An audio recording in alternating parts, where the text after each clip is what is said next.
안녕하세요.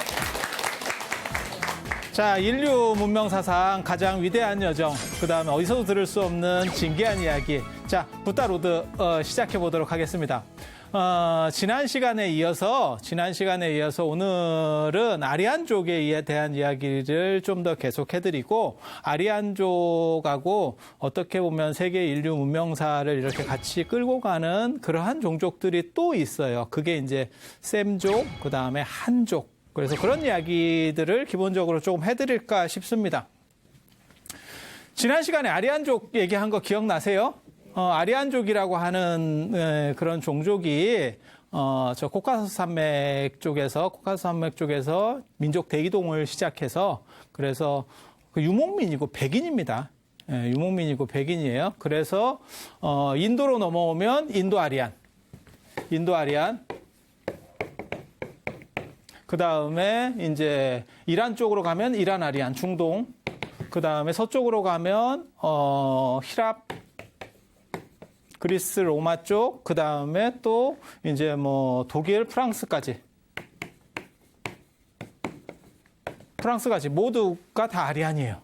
다 아리안이에요. 그리고 이 아리안족의 어떤 특징이 그리스 로마 신화 이런 거 보셨어요? 그러면 뭐라고 나오냐면 신은 신인데 인간 같아요. 그래서 신들이 바람 피고 뭐 이런 것들이 많이 나오죠. 그래서 제우스나 뭐 이런 거 보면 사생아들이 많죠. 되게 재밌지 않아요? 그러니까 인간 같은 신이에요. 그런 걸 뭐라 그러냐면 신과 인간은 동형, 같은 형태, 그 다음에 동성, 같은 성품을 가지고 있다라고 해서 신인, 동형, 동성설이라고 해요. 그래서 인간하고 신하고의 개념 범주가 그렇게 뚜렷하지 않은 거예요. 단지 조금 더 센 신. 그래서 신조차도 어떻게 보면 인간의 연장선상이라고 생각을 하시면 돼요. 그래서 욕망도 있고, 그래서 인간이 좋아할 만한 건 다 좋아한다는 거예요. 그래서 인간이 좋아하는 게 제일 좋아하는 게 뭘까요? 돈 좋아하고. 돈 자체가 좋은 건 아니잖아요. 돈을 가지고 무엇을 할까에 대한 생각을 한번 해보세요. 그러면 뭐 권력이라는 것도 좋은 거고, 그 다음에 이성적인 거, 뭐 좋은 거 먹는 거, 뭐 그런 거 아닐까요? 돈 자체를 막 쌓아놓으면 좋지는 않잖아요. 그래서 그리스 로마 신화에도 보면 가장 많은 이야기가 사실은 신들의 바람피는 이야기가 가장 많아요. 그래서 제우스 같은 경우는 저 여자가 너무 마음에 드는데 근데 그게 유부녀야. 그러면 전쟁을 일으켜 한쪽에서. 그래서 그 남편이 전쟁터에 나가게 하고 그러고 나서 변신을 해서 바람을 펴. 뭐 이런 이야기들. 그래서 굉장히 좀 재밌죠. 굉장히 특이하기도 하고 사실 지금 우리가 가지고 있는 윤리 기준으로 봤을 때는 굉장히 문제성이 있는 것들이 그리스 로마 신화에 그냥 그대로 나오는 거예요. 그래서 같은 욕망을 가지고 있는 그래서 신인데도 인간 같아요.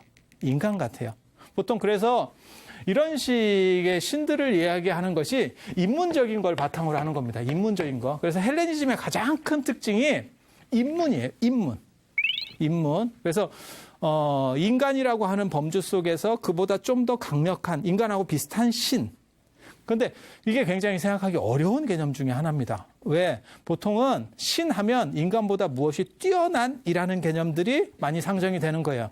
그래서 뭐 호랑이같이 힘이 있거나 안 그러면 무슨 뭐 말처럼 잘 이렇게 달리거나 안 그러면 날개가 달려서 그래서 말 중에서도 예를 들어서 뭐 날개가 있으면 더 좋지 않을까? 뭐 이런 생각들을 막 하고 있는 거예요. 그런데 그래서 실제로 천사들 중에 날개 있는 경우들도 있잖아요. 그럼 진짜 좋을까? 이런 생각 안 해보셨어요? 좋을까? 날개 있으면 좋을까? 날개 있어서 홀홀 날아다니면? 진짜 더럽게 불편해요. 한 번만 생각해 보면 봐봐 무슨 일이 벌어지냐면 왜 새들이 누워서 못 자는지 아세요? 날개 때문에 누우면 백입니다. 누우면 백이요. 그럴 것 같지 않아요? 그렇게 되는 거예요. 근데 목욕탕 가봐. 그러면 이거 어떻게 처리할 거야? 그 밑에 날개 밑에도 씻어야 되고 겨드랑이 냄새 겁나 나겠지. 그렇지 않아요? 그렇게 되는 거야. 옷을 입는다고 생각해봐. 날개 뽑아야 되고 이제 뭐 난리 나겠지. 그래서 이게 단순히 그렇게 생각하는 것들이 인간이 되게 좋아할 만한 것들을 이렇게 결합시키는 구조들이 많아요. 그래서 신이라고 하는 개념이 예전 원시사회에서 신들이 센 것들, 우리 인간보다 센 것들이 결합하는 구조들이 많이 나타납니다.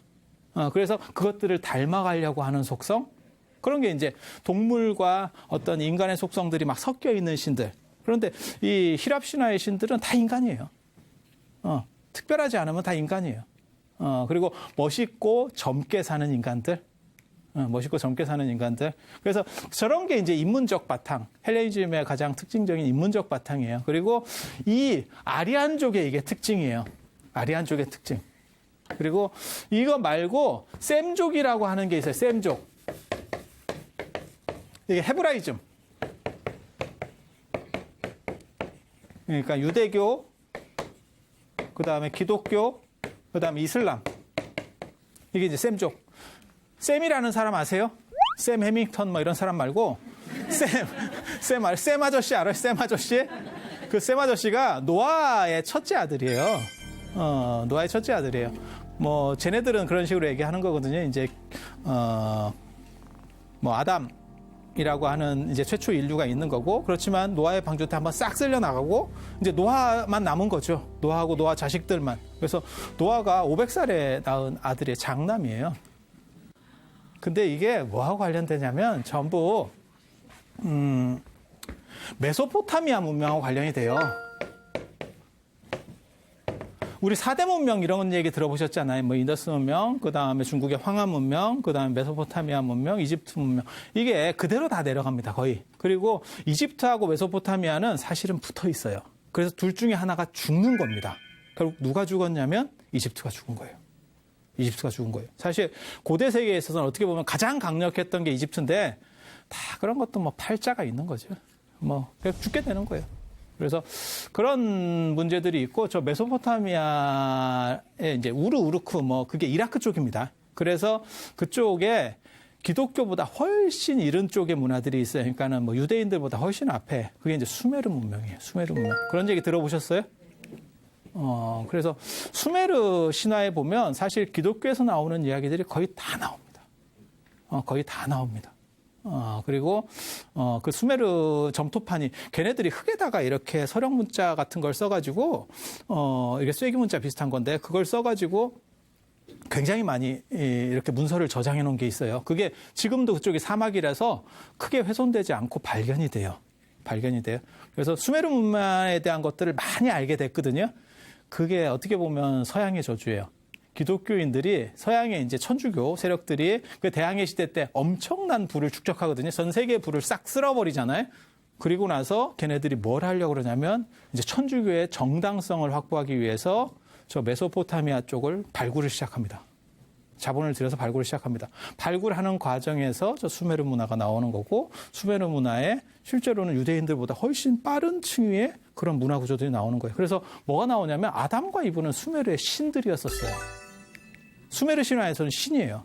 그래서 그 발굴을 담당한 사람이 나중에 뭐라고 그러냐면, 우리는 왜 여지까지 이브가 아담의 갈비뼈로 만들어졌는지 이유를 몰랐다. 하지만 수메르 기록이 나오면서 우리는 그것을 찾게 됐다.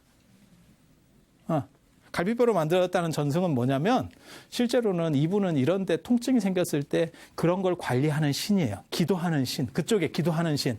근데 수메르 사람들이 어느 순간 그 지역을 떠나고, 그 지역에 누가 들어오는 거냐면 유대인들이나 이런 사람들이 들어와서 그 신화들이나 이런 전설들을 자기식으로 윤색하는 거예요. 윤색하는 거예요. 그래서 이제 그런 이야기들이 많이 있어요. 많이 있어. 그리고 거기 이제 뭐 수메르 신화에서 가장 이빨이 센 사람이 나와요. 길가메시라고. 한 번 정도 들어보세요. 야, 그런 사람은 막 전 지구를 막 들었다 놨다 한다. 도대체 뭐 이게 뭐 하는 사람인가 싶을 정도로. 그래서 노아가 뭐 950년 산다. 이건 별거 아닙니다. 그렇게 대단할 것도 없어요. 그리고 수메르 신화에 보면 노아의 홍수랑 똑같은 기록이 나와요. 이름만 달라. 사람 이름만 달라. 그래서 제가 그런 얘기 하거든요. 비둘기가 평화의 상징 어떻게 저렇게 하는 이유가 노아가 방주를 만들어 놓고 물 빠졌는지 보려고 이제 나중에 비둘기를 날렸을 때 비둘기가 나뭇잎을 물고 오는 걸 보고 그 다음에 이제 세상에 물이 다 빠졌구나. 이렇게 얘기를 하는 거예요. 그래서 이제 노아의 홍수 얘기가 그렇게 전개가 되고 거기서 나오는 새가 비둘기예요. 근데 제가 처음에 그 기록을 봤을 때 굉장히 좀 이상한 거예요. 왜? 비둘기는 그렇게 멀리 못 날아요. 비둘기는 그렇게 막 빠릇빠릇하게 댕기는 애가 아니라니까. 서울 비둘기만 저러는 게 아니에요. 등치를 보면 떡대가 크고 날개에 비해서 떡대가 크기 때문에 저건 많이 못 날아요. 체형을 봐, 체형을. 아니, 그런 생각 안 들어요? 그런 거예요. 그래서 모든 새들은 등치가 작아요. 안 그러면 날개가 크든지, 독수리 같은 건 날개가 굉장히 큽니다. 쫙 벌리면 막 2m 이상 이렇게 나는 거예요. 그러니까 그렇게 큰 놈이 나르는 거예요. 그래서 날개 길이 대비 등치를 보면 이놈이 잘 나르는지 못 나르는지 압니다. 그렇지 않을까요? 근데 비둘기는 딱 봐도 닭 쪽에 좀 많이 가깝지 않아요? 닭 되면 끝나는 거예요. 닭 되면 인생 끝나는 거예요. 그러니까 그리고 또 한 가지 이제 우리가 생각하는 것 중에서 하나의 오류가 뭐냐면 예전에 이제 요즘은 그런 말 안 합니다. 여러분들 세대에 맞선 봤을 때 쓰는 상투 표현 중에 하나가 있어. 조금 먹으려고 이렇게, 물론 조금 멍청을, 지금 처음 만나는 남자 앞에서 누가 막 개걸스럽게 다 먹겠어. 그래서 조금 먹으면, 아우, 새처럼 조금 먹어요. 뭐 이렇게. 그런 거 들어보셨어요? 요즘은 안 쓰는 표현이에요. 그게 이제 조금 상태 안 좋은 분들 시대에 쓰던, 그런 그 당시 유행하던 표현 방법이야. 그런데 그거는 저는 처음에 제가 중학교 때인가 그걸 보면서 무슨 생각했냐면 저거는 아닌데라는 생각을 했어요. 저는 새를 키워봤어요. 집에서 새를 키워봤어요. 앵무새도 키워보고 뭐 여러 가지를 키워봤어요. 새 진짜 더럽게 먹어요. 엄청 많이 먹는다니까? 아니야, 개나 이런 것도 제가 키워봤어요. 개나 이런 동물하고 다릅니다. 훨씬 많이 먹습니다. 그리고 나서 왜 얘가 이렇게 많이 먹지? 라는 생각을 해서 제가 그때 찾아봤다고. 그랬더니 뭐냐면 새는 날라야 되고 나르는 건 엄청난 에너지가 소모된다는 거예요. 그러니까 먹는 거예요. 그러면 왜 살이 안 찌느냐? 날라봐. 이게 보통 힘이 많이 드는 게 아닌데? 그러니까 많이 먹어도 여러분이 에너지를 축적해갖고 이렇게 여러분들이 어떻게 보면 그런 거 있잖아요. 제가 농담 삼아 그런 말 하는데 사람들은 뭐 한 20살 넘으면 생장점이 이제 막혀서 더 이상 성장하지 못한다라고 하지만 우리의 생장점은 그건 상하의 생장점이고 좌우 전후의 생장점은 계속 존재해요. 그래서 끊임없이 이렇게 영토를 넓혀가죠. 광교토 대왕의 후손들이 있다니까. 그래서 막 영토를 계속 이렇게 쫙 이렇게 중앙부터 이렇게 중앙 벨트부터 시작해갖고 이렇게 쫙 넓혀가요. 그래서 그렇게 되는 이유는 에너지 소모를 상대적으로 덜 하니까 그런 거예요.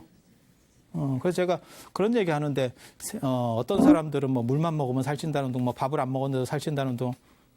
정확하게 말하면 치매 환자입니다. 무엇을 먹고 있는지 정확하게 구분 못하는 거예요.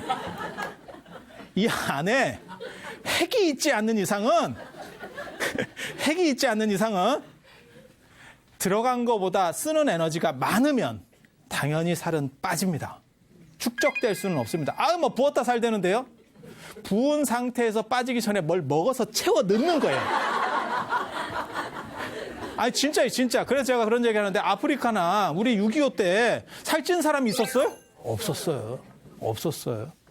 그래서 새가 등치가 몸이 좀 작은 것처럼 상대적으로 느껴지는 거는 나르면 운동 소모량이 굉장히 많아서 그래요. 그리고 그거를 이제 잡아놓고 키우는, 그런 새장 안에 키우는 새 안 키워보셨어요? 키워보면 그게 습성으로 남아있기 때문에 계속 먹는 거예요. 굉장히 많이 먹습니다. 제 말은 100%예요. 그래서, 새처럼 조금 먹는다라고 하는 비유는 사실은 안 맞는데, 누가 저거는 안 키워본 사람들이 만들어낸 이야기였는갑다? 저는 그렇게 생각했었어요. 그래서 제가 사실은 여러분들에게 요구하는 것 중에 하나가 뭐냐면, 공부라고 하는 게 무엇을 외우고 이런 거는 한도 끝도 없어요. 그리고 그거 젊었을 때밖에 못해요. 제일 중요한 거는 왜 그렇게 생각을 해야 되지라고 하는 거에 대한 관점이에요. 제가 어렸을 때도 그런 생각을 많이 했었거든요. 이 생각 많이 하는 사람이 철학적 성향이 있는 사람이에요. 철학자가 되는 사람.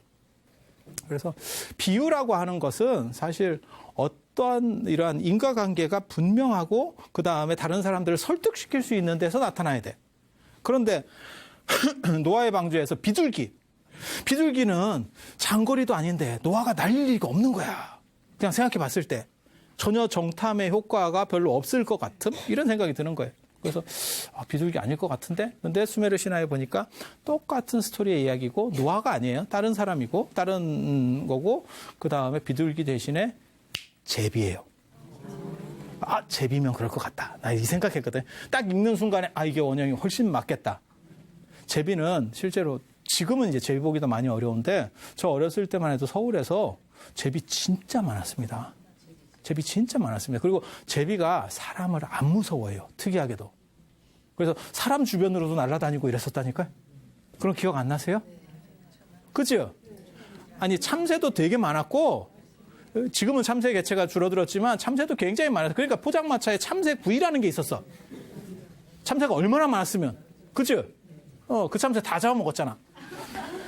그리고 제비도 진짜 그 강남 갔다 제비가 돌아오면 진짜 이 도시에서도 사람 옆으로다가 이렇게 슉 날아가는데 나 고등학교 때 제비 잡았어. 지나가다.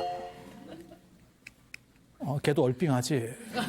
아니 남자애들은 그렇게 제비가 날아다니면 이렇게 손으로 뻗어서 한번 해봐요. 잡히대요. 저도 얼마나 당황하고 저도 얼마나 당황했겠어. 이게 잡으려고 잡는 게 아니야. 파리 같은 거 날아다니면 이렇게 했을 때 으깨져봐. 그 얼마나 당황스러운가. 내가 원래 이러려고 하는 게 아니었는데 뭐 이런 생각이 드는 거지. 그래서 그런 경우도 있었어요. 그래서 제비가 나왔을 때 이게 진짜 맞는 것 같다. 그래서 제가 무슨 얘기하냐면 평화의 상징이 제비가 될 수 있었는데 왜곡 때문에 제비가 그 중요한 위치를 뺏겼다. 그래서 비둘기는 지금 진짜 세상 편하게 먹고 살고 제비는 흥부전 속에서 이렇게 박제돼서 존재하고 지금은 뭐 그렇게 돼 있는 거죠. 그래서 셈족이라고 하는 거는 그 노아의 방주에 나오는 그 다음에 그 스토리에서 나오는 첫째 아들, 노아의 첫째 아들 그쪽 이제 사람들이 번성해서 저런 종교의 이제 시작이 되는 거예요. 저게 이제 사막의 종교입니다. 사막의 종교. 사막 종교의 가장 큰 특징은 사막은 뭔가 문화를 축적하기가 좀 힘들어요. 그리고 쟤네 그러니까 사막이라는 게 다 모래만 있는 게 아닙니다. 강우량이 어느 정도 일정 수준 이하로 떨어져서 농경이 안 되는 데를 다 사막이라 그래요. 그래서 사막의 개념에 보면 가장 많은 부분을 차지하는, 면적을 많이 차지하는 건 황무지예요. 황무지예요. 그래서 양 같은 거 키우는 거예요. 면양 아니고 사냥입니다. 네, 면양 아니고 사냥입니다. 그래서 양띠라고 했을 때 우리가 옛날에는 염소띠라고 한 적도 있었어요. 그러니까 사냥 같은 걸 얘기하는 거예요. 면양은 거기서 못 큽니다. 더워요, 더워. 가뜩이나 더운 지역에서 중동에서 면양이 크겠어요? 한번 생각을 해봐요. 걔네는 추운 쪽. 그래서 뭐 양고기 얘기 나오면 양고기 뭐 꼬치 얼마 전에 유행한 얘기 있잖아요. 양꼬치 앤 칭따오. 그 양꼬치 얘기하는 위구르족들이 많이 하는 중국에서 그런 양꼬치들은 다 사냥이에요. 그래서 고기가 이제 계속 뛰어다니니까 애들이 훨씬 쫄깃하고 뭐 이렇게 된다. 그래서 양고기를 돼지고기나 소고기보다 위에 놓는다. 중국 사람들은 뭐 이런 얘기들이 있는 거예요. 면양은 그게 대걸레 같죠? 면양 드셔보셨죠? 한동안 우리나라에 그 박정희 대통령 때 먹고 살기 힘들 때 면양을 수입해서 이걸 먹으라고 국민들에게서 냄새 더럽게 나고 맛 겁나 없어. 안 드셔보셨어요? 네. 나무 껍질 벗겨서 먹고 이랬던 거 아니요? 제가 아는 거를 여러분들이 모른다는 건 참 불가사의한 거거든요. 그래서 아무튼 면양고기는 거의 안 먹어요. 면양고기는 안 먹어요. 그래서 저게 이제 사냥이고, 그래서 이제 목자들이 양을 치러 가면 사냥은 이렇게 풀어놓으면 지그들이 이렇게 막 산에서 이렇게 뛰댕기면서 먹어요. 그러니까 우리가 파트라슈 이런 거 생각하면서 무슨 개 한두 마리면 이렇게 면양 쭉 댕기고 그거 아닙니다. 그리고 사냥은 말 더럽게 안 들어요. 염소 생각하시면 돼. 염소 승질 더럽고 말 잘 안 들어요. 그래서 저희 어렸을 때 시골에 이렇게 가면 염소 묶어놓는 게 있는데 염소 근처에는 어른들이 가지 못하게 했었다고요. 남자애들이 특히 저 같은 사람들은 호기심이 있어가지고 약간 이렇게 괴롭힙니다. 놀아준다고 생각하는 건데 걔는 염소는요 묶어놓은 상태에서 자꾸 이렇게 찝쩍거리잖아요. 애가 죽어요. 지 승질을 못 이겨서.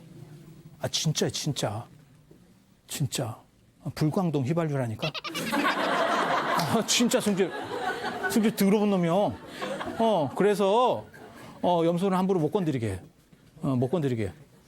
그래서 염소가 말도 안 듣고 이런 것 때문에 염소를 잃어버리는 경우들이 있고, 그게 양을 치다가 뭐 잃어버리고 그게 나중에 돌아오면 그게 이제 기독교적인 비유들이 나오는 것도 그런 배경 문화 속에 있는 거예요. 그런 배경 문화 속에 있는 거예요. 그래서 저 사막이라고 하는 게 실제로는 황무지 계통이 많고, 거기서 할 수 있는 것들이 이렇게 유목이라고 하는 것도 그렇게 많지 않아요. 종류가. 할 수 있는 부분들이 굉장히 제한되어 있어. 그리고 쟤네는 유목 문화들은 계속 움직여 다녀야 되기 때문에 어떤 전통이나 문화가 축적되지 않아. 그래서 얘네는 단순해요. 그래서 얘네는 신도 하나밖에 없는 거예요. 하나의 신. 단순하고 그다음에 그 전적들도 많지가 않아요. 그러니까는 관련된 문헌들도 그렇게 많을 필요가 없는 거예요. 왜? 대부분 외워야 돼요. 문화를 축적해서 갈 수가 없어. 그게 유목 문화의 아주 특징 중에 하나예요. 우리나라에도 유목 문화가 들어와 있어요. 그게 신라가 유목 문화입니다. 백제가 농경 문화. 그래서 백제 쪽에는 음식도 발전해 있고, 그 다음에 뭐 서편제, 동편제 해서 이런 유희적인 것도 발전돼 있고, 그 다음에 경어를 써요. 경어가 뭐냐면 언어가 훨씬 발전해 있어. 그래서 존댓말이라든지 이런 것들이 훨씬 많고, 신라 쪽은 있잖아요. 음식도 지금도 상태가 별로 안 좋고, 그 다음에 유희 문화도 상대적으로 적고, 유목 문화라서 그래요. 그 다음에 말이 짧습니다.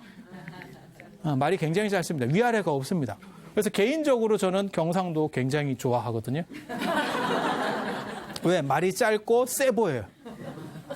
그리고 이제 저도 이제 좀 많이 늙어가지고 요즘은 제 주변에 저보다 어린 사람도 가끔 있어요. 근데 제 주변에는 다 이렇게 연세 드신 뱀파이어 같은 분들이 전기를 빨아가고 이런 상황으로서만 존재하고 있었거든요. 전기를 막 뺏겨서. 그래서 제가 건늙고 옛날 얘기하고 막 이러는 거예요. 환경이 그렇게 나를 만들었어. 나를 환경이. 그렇게 해서 경상도 같은 경우는 말이 되게 짧아요. 그래서 이게 경어가 거의 없습니다. 쓸 수는 있어요. 하지만 제가 그래서 그런 얘기 하거든요. 밥 먹었냐 이러면 위에도 먹었나? 아래도 먹었나요? 밥 먹나? 먹나? 이러면 다 끝나는 거예요. 경어가 없다는 게 뭐냐면 유목 문화예요. 그래서 영어에는 경어가 없어요. 농경 문화는 이걸 체계적으로 쫙 하고, 그 다음에 우리가 제대로 경어를 쓸 수 있는 사람이 한국 사회 안에도 거의 없다는 거예요. 왜냐하면 너무 복잡해.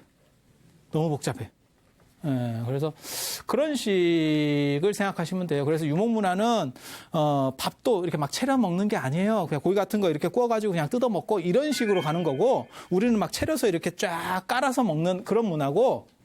이해가 됩니까? 그렇게 가는 거예요. 그래서 이 유목 문화 계통들이 단순해.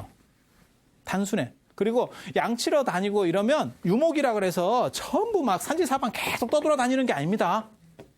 루트가 있어요. 자기네들도 도는 루트가 있어. 마치 비행기나 배 생각하시면 돼요. 비행기나 배라고 해서 아무 데나 막 가는 거 아니에요. 거기 다 루트가 있어. 자기네들이 도는 코스가 있어. 이렇게. 그렇게 해서 이렇게 한 바퀴 돌고, 그 돌면서 끝내는 게 아니고 여기다가 이제 이동해서 여기다가 뭐 이렇게 베이스 캠프를 치면 그러면 이 근처에서 일단 풀을 뜯어 먹이고, 그 다음에 계속 옮기면 힘드니까 한 사람이 나가서 양을 데리고 나가서 이 근처에서 먹이고, 또 이쪽으로 가서 이 근처에서 먹이고, 이렇게 합니다. 그래서 이 근처에 있는 걸 다 먹이면 이동하고. 그래서 혼자 양치기를 하는 거예요. 그래, 외로운 양치기 아니요. 팸플릿 그 음악에도 있잖아요. 외로운 양치기. 알퐁스도대 별 이런 거 생각하시면 돼요. 그게 외로운 양치기예요. 그럼 혼자서 뭐 하겠어? 양하고 대화할 수도 없고 말할 사람도 없고. 요즘 같으면 스마트폰으로 하면 되는데. 그치? 엄마의 대화보다 훨씬 중요한 게 뭐예요? 스마트폰이잖아. 그런데 스마트폰도 없고 그럼 뭐 하겠어요? 하늘 쳐다보고 자빠져 있는 거예요. 근데 저런 사막기후에서는 기운들이 충돌해도 천둥이 칩니다. 벼락이 치고. 진짜 그렇다니까. 비가 안 와도 마른 벼락들이 친다고요. 예, 기온이 충돌하면. 그러면 이제 하늘에서 이렇게 자빠져 있다가 자꾸 소리 나고 천둥 번개 이런 게 쫙 치면 저 위에 누군가 있는가? 그게 율신. 그게 어떤 하느님이라고 하는 그런 신의 개념이에요. 신의 개념. 신의 개념. 그래서 사막 종교의 특징이 율신을 믿을 확률이 커지고 율신에 대한 개념이 강하고 그 다음에 자기가 이 농경민들은요, 여기서 내가 땅을 떠나서 살 수 없기 때문에 옆에서 위정자가 바뀌어서 뭐 세금을 올려. 그러면 어떻게 해야 돼요? 내는 수밖에 없지 뭐. 삥 뜯기는 거죠. 지금 기업도 마찬가지잖아요. 우리나라에 기업이 있어. 그러면 세금을 조정을 해버렸어. 그러면 그냥 내는 것밖에 없어요. 안 내려면 어떻게 돼요? 딴 데로 옮겨죠. 공장을 뭐 중국으로 빼든 베트남으로 빼든 뭐 어디로 빼죠. 맞죠? 그렇게 되는 거예요. 그래서 농경민들은 땅의 정주에서 살기 때문에 옮길 수가 없어. 그러니까 다른 문화가 들어오거나 다른 힘이 들어오면 적절하게 섞어가야 돼요. 근데 유목민들은 섞는 게 아니고 싫으면 가는 거예요. 그래서 자기네 전통을 그대로 유지해. 그 대신에 저게 단점으로 작용할 때는 배타성으로 작용합니다. 다른 걸 수용하지 않아. 농경민들은 여러 가지들이 이렇게 힘들이 들어오면 그걸 어떻게 해서든 수용해서 내가 크게 불리하지 않는 상황들을 만들어 나가야 돼. 이해가 되죠? 그렇게 가는 거예요. 그래서 이 셈족이 만들어내는 게 지금 유대교, 기독교, 이슬람교 이런 율신 전통이에요. 율신 전통. 그리고 쟤네는 단순하고 그 다음에 또 뭐가 있냐면 문화를 적집하는 게 아니고 자기의 문화를 이렇게 유지 계승하려고 하는 힘이 강하고 다른 문화들을 배척합니다. 그래서 저런 전통들이 들어가면 그 전에 있었던 거 거의 싹 쓸려나가죠. 그래서 그런 식이라고 생각하시면 되고 또 하나의 종족이 더 있어요. 그게 한족이에요. 한족. 우리 한족 말고 중국 떼놈들. 뭐 비하해서 하는 표현은 아니고 떼놈이 이제 두 가지 의미가 있어요. 하나는 잘 안 씻어서 떼놈. 그 다음에 큰 대자를 써서 대인이라고 하는 큰 나라 사람. 떼놈이라고 하는 놈잡자를 써가지고 큰 나라 사람들 이렇게 해서. 그러고 보면 우리나라가 되게 재밌는 게 주변 사람들을 자꾸 씹어요. 한국의 가장 특징적인 문화 구조 중에 하나가 뭐냐면 욕 이런 거 잘 발달해 있고 잘 씹어. 그래서 제가 그런 얘기 하는데 일본 사람하고 한국 사람하고 싸우면 한국 사람 100% 이긴다. 일본 사람은 욕이 없어요. 일본 사람 욕이 없어. 조센징. 조선인이라는 뜻이에요. 그럼 우리가 일본 사람하고 싸울 때 일본인! 이래봐. 뭐? 그게 욕이에요? 빠가야로. 그게 빠가. 뭐 이 정도가 다예요. 우리나라는 욕 참 찰지게 잘한다. 16단 콤보로 조상부터 이렇게 대대로 쫙 씹어주고 개도 만들어주고 막 이렇게 막 동물로 변신도 시켜주고 막 쫙 이렇게 화려한 이 무슨 이런 게 있어요. 되게 재밌죠. 그리고 주변 나라를 다 그렇게 비하하는 표현들이 있어. 우리나라에는.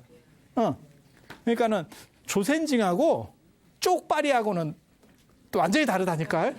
시작부터 우리가 이기고 가는 거예요. 똑같이 가면 이게 게임이 안 돼. 근데 왜 우리는 여기 발전하고 일본은 여기 발전 안 했는지 그런 거 아세요? 생각해 보셨어요? 일본은 사무라이의 나라예요. 그 사무라이도 이제 뭐 우리나라에서 뭐 사우라비가 들어가서 사무라이가 됐다라는 얘기도 있는데 아무튼 걔네는 칼로. 그래서 명예를 훼손하면 결투를 해야 돼요. 결투를 해야 돼. 그렇기 때문에 욕을 하게 되면 그 사람하고 결투를 해야 되는 거예요. 그러니까 욕 잘하는 놈은 어떻게 되겠어요? 결투하다가 다 죽었지. 한두 번은 이기지만 계속 결투해봐. 언젠가는 죽었지. 사바나에서 그렇게 센 사자도 언젠가는 젊은 놈한테 밀려가지고 개꼬리 내리고 가다가 어느 순간에 죽는 거예요. 그러니까 욕을 함부로 할 수가 없는 문화인 거죠. 근데 한국은 어때요? 유교 문화라고 하는 건요, 가오 잡다가 끝나는 문화예요. 그래서 그냥, 아니, 몸으로는 안 해요. 몸으로는 안 해요. 그래서 남자들 중에 그런 거 있어요. 진짜 싸우기 싫을 때는 꼭 여자 앞에서 큰 소리 내면서 해. 그러니까 그 여자랑 싸운다는 게 아니고 여자 앞에서 남자끼리 싸우려고 해. 그러면 여자가 이제, 고마하라고. 냅둬도 큰 충돌은 안 납니다. 진짜 잡아먹을 듯이 욕을 하고 있지만 실제로 그냥 해봐! 이렇게 했을 때 할 수 있는 경우가 별로 없어요. 그게 유교의 양반 문화예요. 입으로만 갖고 하는 거예요. 몸으로 하는 게 아니에요. 그래서 욕이 발전하는 거예요. 욕이 계속 발전하는 거예요. 왜? 입으로만 이겨야 되니까. 그래서 실제로 되게 재밌는 사건도 있었어요.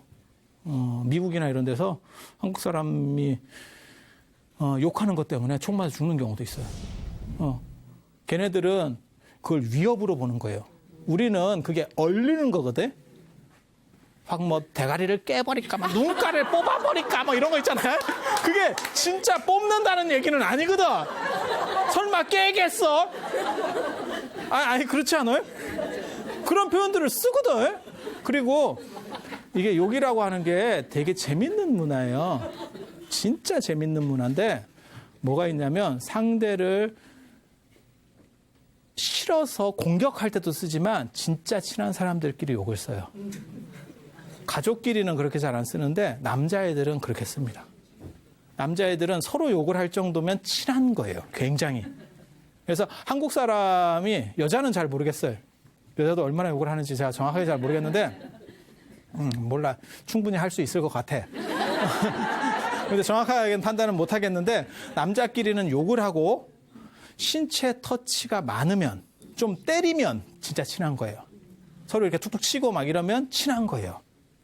근데 여자도, 우리 한국 사회 같은 경우는 여자도 사실은 신체 터치가 많으면 친한 거예요. 그래서 외국인이 우리나라에 와서 가장 크게 놀라는 것 중에 하나가 여자들끼리 화장실 가는 거. 손잡고 화장실에 가. 어디가? 화장실. 이게 무슨 동성애자도 아니고. 그래서 이 동네 사람의 특징이 손을 댈 정도면 굉장히 좋은 거예요. 그리고 동아시아 사람들은 그냥 상식적으로 알아두세요. 그거는 무엇을 만져야만 내 머릿속으로 들어와요. 눈으로 보는 것만 갖고는 잘 안 들어와요. 그래서 유럽이나 저 아리안족은 눈으로만 봐도 들어와요. 그래서 걔네는 손대지 마시오, 만지지 마시오 하면 안 만져요. 한국 사람은 만져요. 만져요. 아니, 달라요. 달라. 문화가 달라. 그리고 이 정신, 쓰는 방향이 달라요.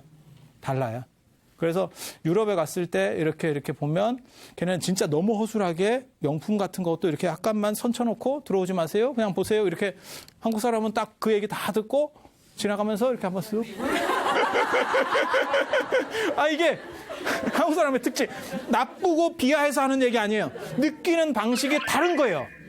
느끼는 방식이. 걔네는 눈만 가지고도 충분히 이성적으로 만족할 수 있고 우리는 정적이고 감정적이기 때문에 손으로 닿아야만 이게 정보가 제대로 들어오는 거예요. 그래서 한국 사람들이 도덕의식이 떨어져서 절대 그런 거 아닙니다. 서로 관점이 다른 거예요. 그리고 그거는 친한 사람들끼리도 꼭 그런 행동들을 해요. 꼭 그런 행동들을 해. 그래서 이 한족이라고 하는 거는 우리는 아니고 이거 중국이에요. 중국. 그리고 우리는 저런 중국 쪽에 약간 속해 있는 거지. 문화적으로 같이. 그래서 예전에는 저런 걸 중국 문화권이라고 했었어요. 그런데 이제 그게 빈정이 상하지. 우리 입장에서는. 대형 박물관이라고 하면 그건 올바른 표현이 아니거든요. 그냥 영국 박물관 이래야 돼요. 대형 박물관 하면 우리가 벌써 먹히는 거예요. 대형이라고 걔네를 인정을 해주는 거잖아. 이해가 되죠? 그러니까 그냥 영국 박물관 이런 식으로 표현을 해야 돼요. 마치 중국 문화권 하면 우리가 벌써 이제 우리는 약간 이제 중국의 똘마니 이런 느낌이 딱 들어오잖아요. 그래서 이건 이제 동아시아 문화 전통. 이제 요즘은 이제 이런 식으로 본격적으로 표현을 합니다. 저도 절대 중국 문화권 표현을 잘 안 써요. 예전에 그런 식으로 표현 쓰다가 이거는 좀 안 맞는 것 같다.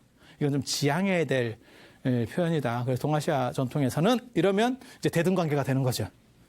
그래서 한족이 우리랑 비슷한 구조를 가지고 있다고 보시면 돼요. 문화적 배경이 비슷하기 때문에. 그래서 뭐 좋아하냐면 돈 좋아해요. 돈 좋아하고 낯내는 거 좋아하고. 낯내는 거 진짜 좋아한다, 한국 사람들. 낯내는 거 좋아한다. 그래야 인스타그램이나 이런 것들이 다 막 한꺼번에 막 이렇게 유행할 수 있는 게 뭐냐면, 낯내고 싶어서 환장을 했는데, 낯낼 공간이 없었는데, 그냥 뭐 하니까, 먹기도 전에 사진만 찍고, 뭐든지 나오기만 하면 사진을 찍어요. 사진한테 먼저 먹여요. 그리고 지가 먹어, 그 찌끄레기를. 음복이지, 음복. 카메라에게 먼저 한번 양보하고 음복을 하는 거예요. 그래서 이게 이제 좀 재밌는 문화 구조예요. 사실 우리 문화의 특징을 아는 거 굉장히 재밌어요. 굉장히 재밌어요. 근데 봐봐. 이 중국이라고 하는, 그러니까 동아시아, 중국을 중심으로 해서 동아시아 문화권이 사실은 전 세계에서 봤을 때는 이게 이제 약간 별도의 섬 같은 지역입니다. 그리고 인도에서부터 유럽까지는 그게 한 덩어리 블럭이라고 보시면 돼요. 거의 같은 사고방식을 가지고 있어요. 그걸 이원론이라고 그러는 거고, 그 다음에 걔네는 정신 중심이에요. 동아시아는 일원론이라고 그래서 이거는 물질 중심이에요. 그래서 우리에게는 그런 게 있어요. 정신적 숭고한 자세보다 일단 물질적인 게 있어야 돼요. 그게 동아시아가 사실은 자본주의로 발전할 수 있었던 가장 큰 원동력 중에 하나예요. 유럽이나 이런 데서는 수백 년 동안 남을 침탈해서 자본을 만든 뒤에 자본주의로 지금 저렇게 된 거예요. 근데 동아시아는 불과 몇십 년 만에 쭉 따라왔죠. 그게 뭐냐면 물질주의예요. 그래서 우리 속담을 봐봐. 개처럼 벌어서 정승같이 쓴다. 어떻게 해서 성공만 하면 된다는 거예요. 또 무슨 얘기 있어요? 우리 어렸을 때 많이 쓰던 말이 있어요. 억울하면 출세해라. 굉장히 무서운 말입니다. 그러니까 그게 윤리적 타당성을 가졌느냐, 그 사람이 정당한 방법으로 하느냐가 아니고 일단 출세하고 나서 네 얘기를 해. 돈 벌고 나서 해. 이런 얘기예요. 그리고 우리가 그런 교육을 받은 거야. 그래서 집안에 한 명이라도 출세한 사람을 만들고 싶었던 거야. 그리고 여러분들은 사실 여성들은 그 구조 속에서 희생됐어. 남자한테 양보해야 되고 뭘 해야 되고 이랬던 시대가 있었던 거예요. 지금은 이제 달라졌지. 지금은 달라졌지. 그게 동아시아의 물질주의 자본주의예요. 그래서 우리가 성형을 많이 하는 것도 사실 마찬가지예요. 이 외모라고 하는 게 외모지상주의 이런 걸 탓할 일이 아니에요. 왜? 우리는 원래 물질 중심적인 사고를 해요. 그리고 그게 굉장히 유용하게 현대에 작용한 거야. 단 그러한 우리 동아시아 문화의 특징들 때문에 우리가 단기간에 성장하면서 잘 살게 됐어. 그 뒤에 정신적인 건 어떻게 하는 거죠? 참. 그래서 동아시아의 어떤 특징적인 구조들이 있어요. 그거는 나중에 중국 얘기할 때 또 해드릴 거예요. 이게 굉장히 재밌습니다. 굉장히 재밌습니다. 그러니까 우리는 우리가 사는 방식인데 그걸 모르겠어요? 몰라요. 뭐하고 똑같은 거냐면 환자가 병을 아는 거가 아니고 의사가 그 사람의 병을 진단할 수 있는 거예요. 그러니까 내가 경험한다고 해서 내 상황을 아는 건 아니에요. 느끼는 것뿐이지. 원리를 아느냐? 원리는 몰라요.